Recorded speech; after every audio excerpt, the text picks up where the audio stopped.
guys, in this video I will show you how to stop Snapchat from saving photos to camera roll. It is so simple and so quick process.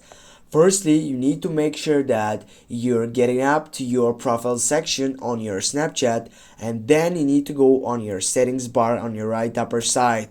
Right after that, you need to scroll down and go for the side that says memories. As you can see, it is on the hookend section and you need to select the fifth selection.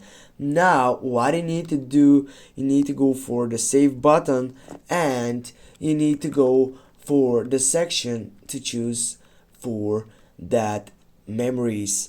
Now go for memories, and as you can see, when you tap the save button while editing a snap will save to memories.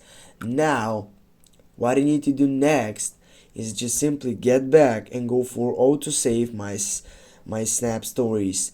Now as you can see here, you'll need to go just for autosave to memories. Go for the second one if it's not chosen on your side, and when you get back guys, with this you have stopped Snapchat from saving photos to camera roll. Thanks for watching. Don't forget to hit that like and share the video. See you soon guys. Have a nice day.